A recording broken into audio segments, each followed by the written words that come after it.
श्री गणेश दत्त गुरुभ्यो नमः. गुरुर्ब्रह्मा गुरुर्विष्णू गुरुर्देवो महेश्वरः. गुरु साक्षात् परब्रह्म तस्मै श्री गुरवे नमः. अखिलांतरा तव शरणं अखिलेश्वर्या तव शरणं भक्तप्रिया वज्रपंजरा प्रसन्न वक्त्रा तव शरणं दिगंबरा तव शरणं दीनदया घन तव शरणं दीनानाथा दीनदयाळा दीनोद्धारा तव शरणं. गुरुवाणी पुष्प 3 मधील श्राद्धविधी आवश्यकता आणि महत्त्व या अध्यायाचं मी पठण करीत आहे. परमपूज्य सद्गुरू श्री रामकृष्ण क्षीरसागर स्वामी आपल्या प्रासादिक वाणीतून मार्गदर्शनपर आशीर्वाद देताना म्हणतात, आपल्या धर्मात श्राद्धविधी सांगितला आहे. श्राद्धविधी व तत्सम विधी संबंधी प्रत्येक धर्माची पद्धत वेगळी आहे. हिंदू धर्मात श्राद्धविधी मंत्रयुक्त असल्यामुळे त्याला जास्त महत्त्व प्राप्त झाले आहे. आपण पिंडदान करीत असतो. श्राद्धविधी हा प्रत्येकाने जरूर करावा. प्रत्येकाने हा श्राद्धविधी आपल्या परंपरेनुसार करावा, तो टाळू नये.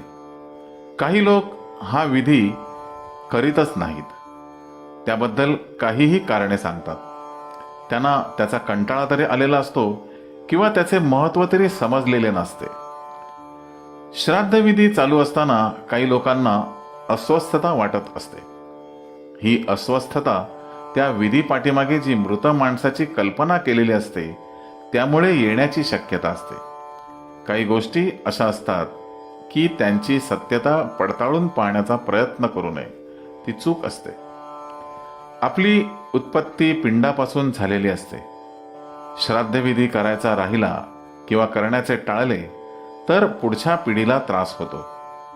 मूल अपंग जन्माला येणं, अभद्र संतती, मुकी, अर्धवट मुले अशा गोष्टी घडण्याची शक्यता दाट असते. श्राद्धविधी टाळणं हे केवळ अज्ञानानेच व अर्धवट ज्ञानाने घडते. अशी मुले जन्माला आली की समजावे आपले पूर्वज जन्माला आले आहेत. केवळ काशीला जाऊन व राहून आले की या गोष्टी टळत नाहीत. त्याला श्राद्धविधीच आवश्यक आहे. श्राद्धविधी करायचा राहिल्यास पूर्वज जन्माला येतात. त्यांचा वाटा असेपर्यंत ते जगतात. अशी बरीच उदाहरणं घडलेली आहेत. हे आपल्याला आढळून येते. आपल्या परंपरा फार उदात्त आहेत. आपण दुःख का भोगत आहोत? कारण आपणच काहीतरी विपरीत करून ठेवलेलं असतं. नाहीतर दुःख आपल्या वाट्याला येईलच कसे? परंतु ते सूत्र लक्षात येत नाही. काही घराण्यात विद्रूप मुले जन्माला येतात. एक बाई दर्शनाला आली होती. तिच्याबरोबर 2-2.5 वर्षाचे मूल होते. ते अत्यंत विद्रूप होते. त्याचे डोके मोठे होते, डोळ्यात बुबुळ नव्हते, त्या मुलाकडे पाहवत नव्हते. परमपूज्य सद्गुरू पुढे म्हणतात, मी तिला सांगितलं, हे मूल तुमचा सूड उगवण्यासाठीच जन्माला आले आहे. असे सांगितल्यावर ती बाई रडायला लागली. मृत वा विद्रूप मुले जन्माला येणं किंवा येऊन त्यांची वाढ खुंटणं हा त्या मात्या पित्यावर घेतलेला सूडच असतो. आमची संत परंपरा असून सुद्धा असे मार्गदर्शन करावे लागते. अशा गोष्टी समजावून सांगितल्या पाहिजेत व परखड मार्गदर्शन केले तरच त्याचा उपयोग होतो.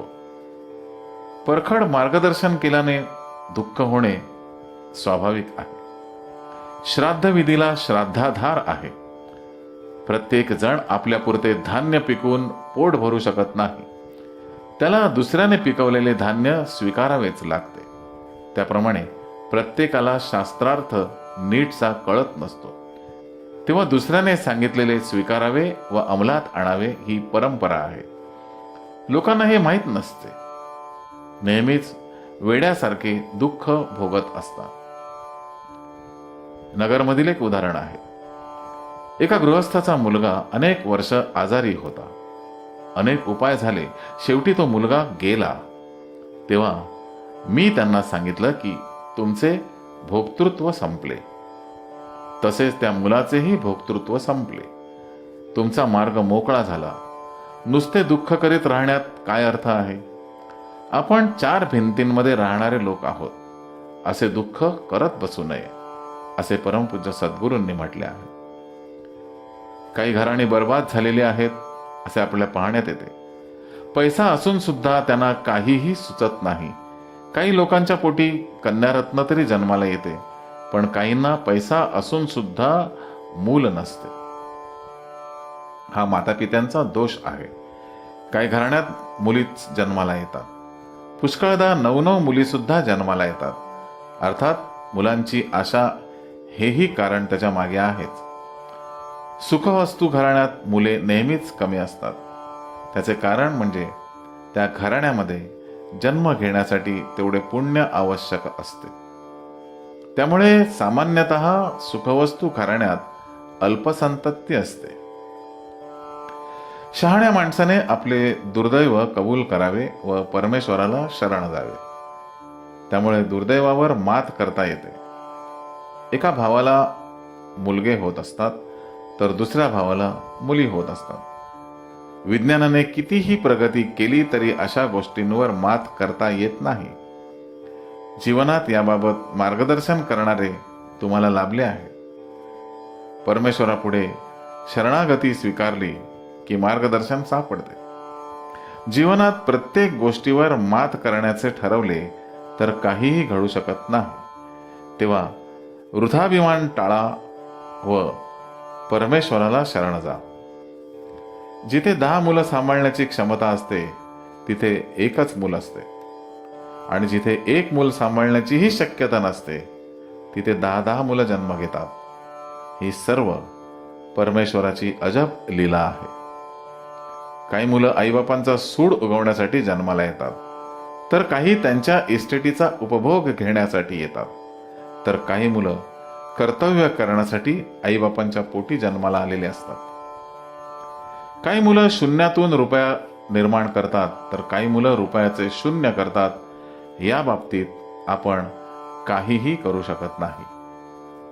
काही घरांमध्ये श्रावण बाळासारखी मुलं जन्माला येतात, तर काही ठिकाणी हल्ली वृद्धावस्थेत आई वडिलांना घरातून हाकलून वृद्धाश्रमात टाकणारी मुलं जन्माला येतात. आपल्या पोटी कोण जन्माला येतो व कोण नाही या बाबतीत सावधगिरी ठेवा. संस्कार महत्वाचे आहेत. आपल्या घराण्याच्या परंपरा चालू ठेवा. कुळाचार पाळा, म्हणजे या बाबतीतील दोष दूर होतील. मृत माणसे नेहमी घराण्यातील माणसांना छळतात. आपल्या पिंडाशी त्यांचा दुरान्वयाने संबंध आलेला असतो, तेच जीव जन्माला येतात व छळतात. तसे होऊ नये यासाठी श्राद्धविधीची आवश्यकता आहे. श्राद्धविधी करण्याऐवजी काही जण सामाजिक संस्थांना देणग्या देतात. अशी देणगी दिली तरी श्राद्धविधी करावाच लागतो. अनेक ठिकाणी भटजी मिळत नसल्याने श्राद्धविधी केला जात नाही अशी सबब सांगितली जाते. तेही योग्य नाही. श्राद्धविधीसाठी असतील त्यातून मुद्दाम भटजींना आमंत्रण देऊन बोलवावे, पण श्राद्धविधी मात्र अवश्य करावा. श्री गुरुदेव दत्त. गुरुबंधू आणि भगिनींनो, गुरुवाणी पुष्प 3 या ग्रंथातील पुढील अध्यायासाठी पुन्हा भेटूया उद्या सकाळी 6 वाजता. श्री गुरुदेव दत्त.